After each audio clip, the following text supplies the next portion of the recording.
how to become the best versions of yourself.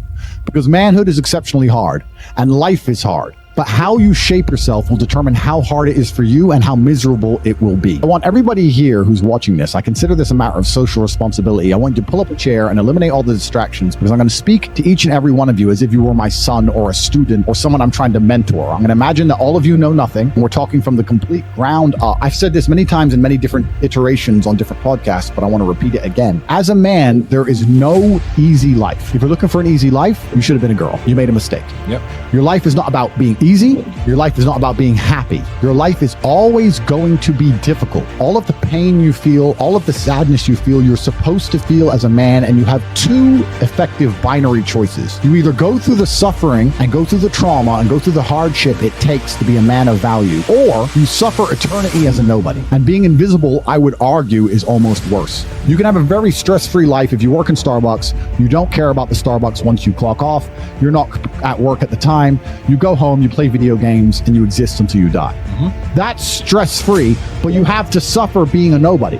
Alternatively, you can go out there into the world, try and implement your mark on the world, work hard, try to get rich, more money, more problems. You can try and start a business, the stress of that. You can lose your girlfriend because all you're doing is working. This is a new level of stress, a new level of trauma, but at least you'll be a somebody at the end of it. There's two ways to suffer. You either suffer as to becoming a somebody, or you suffer as a perpetual and forever nobody. What did Napoleon say? He said, glory is fleeting, but obscurity is forever. Absolutely. Glory is fleeting, but obscurity is forever. And when he says fleeting, that's a really good point, because everything in life is rented, especially your glory as a man. When you have a good body, it is not a good body as complete. It's not finished. You haven't completed the task. You have rented that good physical condition. You must train every day to retain it. So everything is rented.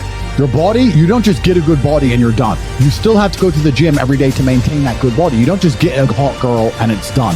You still have to work hard for her to always love you and respect you. You don't just start a business and now you're rich. No, you have to start a business and work on that business every day. If you take your eye off the business, it will fail. Everything in life is rented. So when he says glory is fleeting, he's also absolutely not correct, because glory is fleeting and you have to constantly and endlessly work for it and make sure that you never stop. Otherwise, it will be taken from you. But obscurity is forever. If you never make a mark on the world, then you effectively never existed. Yeah. And when you're gone, nobody will care. The reason our Father is discussed at length is because of who me and Tristan are. And the reason we will be discussed forever is because who our sons will become. And that's very important, because you have a duty to your ancestors and you have a duty to God. So you must make a choice. And this is a genuine choice for you people at home. Do you want to live in obscurity forever and be invisible and not matter and have an easier life? I would argue that it's not easier, because in your heart and in your soul, you're going to feel guilty knowing you could have been something you're not, and you have a duty to your ancestors and to God to be the best version of yourself. Or do you want to try your absolute best and struggle and suffer every day of your life, paying the rent for all of the amazing things around you? We pay endless rent. We pay rent for our bodies. We pay rent for our relationships. We pay rent to keep our kids. We pay rent to keep our business. We pay rent to keep our freedom. Every single day is work to pay the rent. Absolutely never ending. And you have to make that choice. So if you have a pen and paper in front of you, you need to decide.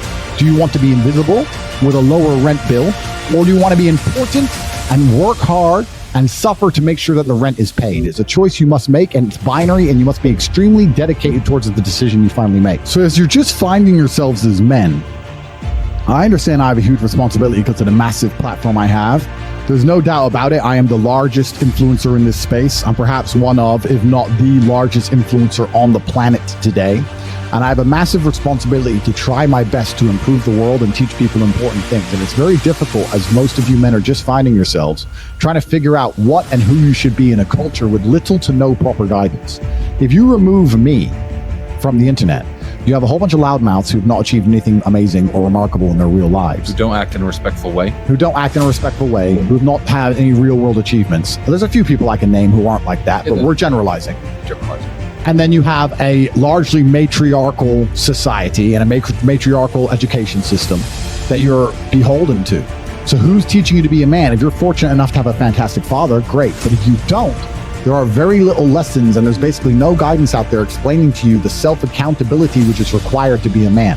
Everything we were just saying to you earlier about making the choice of being invisible or being highly important and paying the rent for one of those two choices, that's based around absolute and utter brutal self-accountability. You must accept the decision you want to make, and you must accept that everything is your fault. Everything is on your shoulders, regardless of what God throws at you. I'll give you an example. Me and you were in jail. Did we still have bills to pay? Did we still have mouths to feed? Absolutely. Did we still have a business to run?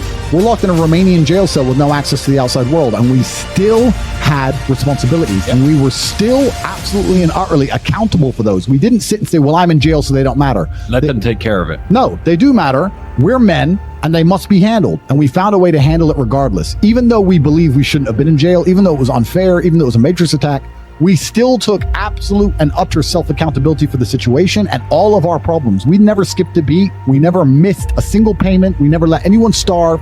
We handled absolutely everything from a jail cell. And you have to sit here and understand, most of you are in absolute freedom, not meeting your responsibilities. How are you going to meet your responsibilities if you become important enough to be locked in a jail? How are you going to meet your responsibilities when you're heartbroken? How are you going to meet your responsibilities if you lose all your money? And we're not talking just about our immediate family in a selfish way. I'm talking about my employees. I have over 300 plus employees, security guards who rely on their salary that they get from our company to feed their families, and that's their job. It's not their fault I was locked in jail. I'm the man who hired them. I have a responsibility to make sure everyone's salaries are paid, make sure everyone's family is fine. There's a massive triangle, a massive pyramid built underneath men like us of people who need to eat, and people who do us a service, and people who need their money in exchange. I couldn't just say, you know what, I'm in jail. They'll understand. What would I expect these people to do? You know, this is their job. They work for me, and it's my responsibility to make sure everyone's getting their paycheck, even if I'm locked away, which is scary because how would you accomplish the same thing? Imagine you have 3 months. You have 45 minutes on the phone 3 times a week. That's all you get for 3 months. Would you be able to make sure that everybody you care about and everybody who depends on you and all the people who depend on you from a business perspective, all the people who work with you, work for you, are fed, provided for, getting their salary, getting their paycheck? Could you do that? If not, keep working. Absolutely. Because we pulled it off. Absolutely. Just about, my friend. We got it done. And we're preparing ourselves for anything else that might happen in the future to make sure we can always get it done.